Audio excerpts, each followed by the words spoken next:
Welcome back. Today, we're diving straight into this explainer on Frank Herbert's sci-fi masterpiece, Dune.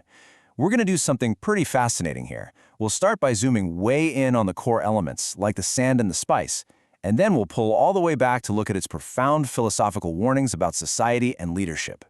Here's our roadmap for today. We'll hit 1. The spice of Arrakis, 2. The galactic balance of power, 3. The Bene Gesserit shadow plan, 4. Paul, the Fremen, and the Jihad, and finally 5. The danger of heroes. Let's get right into it.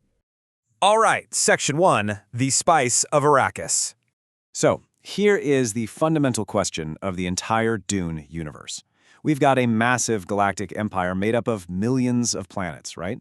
Yet everything, literally everything, revolves around Arrakis, a place completely devoid of surface water and just absolutely packed with lethal threats. So, why here? Well, the answer is melange, universally known as spice. To really put this into perspective, imagine taking the global value of all the oil and all the gold on Earth and combining them. Honestly, even that is probably a massive understatement. Here's why it's so absolutely vital. Millennia ago, humanity fought this huge war against sentient machines and, as a result, banned all computers. So society now relies entirely on this drug to push human minds to do the work of those machines. It allows these human computers, called mentats, to process vast amounts of data, and it lets space and guild navigators safely fold space for instantaneous travel. Oh, and it also extends your life, but it causes severe addiction and turns your eyes completely, permanently blue. And remember, it's found absolutely nowhere else in the universe but Arrakis. As highlighted by the TRT World Research Center, quoting the infamous Baron Harkonnen, whoever the Emperor puts in charge of Arrakis holds the ultimate economic and political leverage over, well, everyone else. But here is the supreme irony of Arrakis. The terrifying giant sandworms that aggressively hunt and destroy mining equipment, they're actually biologically responsible for creating the exact spice everyone is fighting over. It's this incredible closed ecological loop, going from water-hoarding sand trout all the way up to massive leviathans.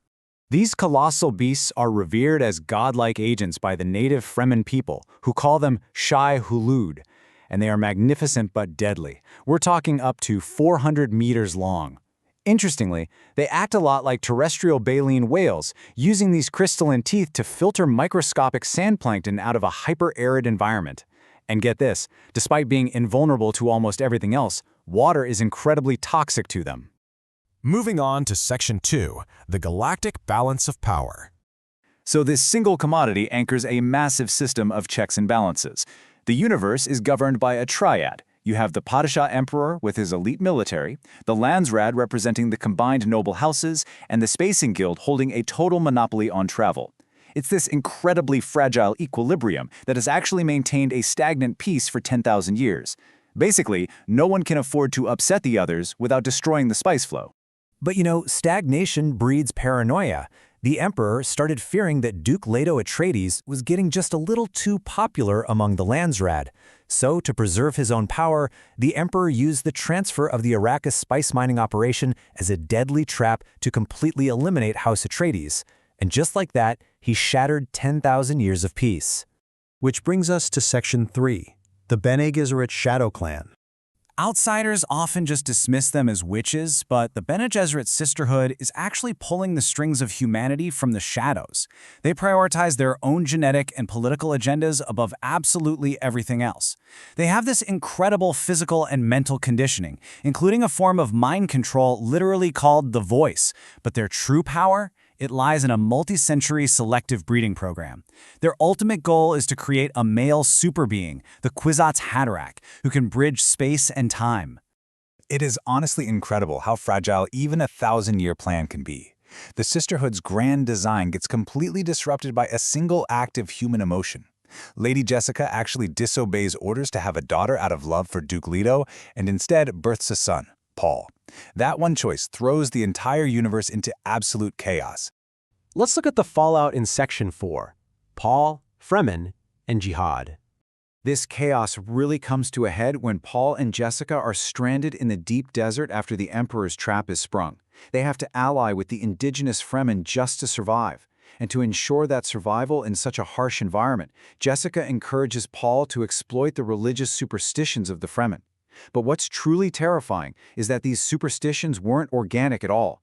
They were deliberately planted centuries earlier by Bene Gesserit missionaries, specifically so they could be manipulated by someone like Paul in a crisis. The TRT Research Center points out a central tragedy here. Paul is highly educated, right? He can literally see the future, and he knows for a fact that assuming the role of their prophesied savior, the Mahdi, will inevitably cause a devastating holy war. Yet, pragmatically, he leans into the prophecy anyway, just to mobilize the Fremen and secure the throne. And the cost of that pragmatic choice? $60 billion. Yep, you heard that right. That is the unimaginable number of people slaughtered in the resulting holy war, or jihad, launched across the universe in Paul's name by his fanatical followers once he finally takes power. This leads us to our final point, Section 5, the danger of heroes. If you thought Dune was just another story about a chosen one saving the day, you really need to look closer. Herbert is intentionally completely deconstructing the traditional hero's journey here. He wants to show us that Paul's ascent to power, even though it's wrapped in the guise of liberation, is actually a profound and devastating tragedy for humanity.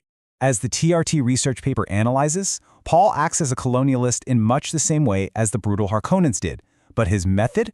It's arguably way more insidious. He subjugates the Fremen by replacing their independent thought with absolute, blind religious devotion. They think they are free, but they are more trapped than they ever were. Through characters like the planetologist Leet Kynes, Herbert issues this stark, direct warning to his readers. Do not surrender your critical thinking and your faculties to charismatic leaders, no matter how righteous, capable, or heroic they might seem on the surface. As we watch Paul's journey unfold, we actually see his humanity reverse as his power grows. Herbert challenges that old cliché that power corrupts. Instead, he suggests that the very aspiration to absolute rule reflects a dangerous, pre-existing vulnerability to corruption. The system of power itself acts as a magnet for the corruptible. So I'll leave you with this thought to ponder. The next time you encounter a charismatic leader promising you paradise, whether that's in fiction or in the real world, when a savior has to manipulate a culture and unleash a bloody crusade just to secure peace, did he actually free the universe or simply become its ultimate tyrant? Thank you so much for joining this explainer. Keep exploring, keep learning, and above all, keep questioning the narratives around you.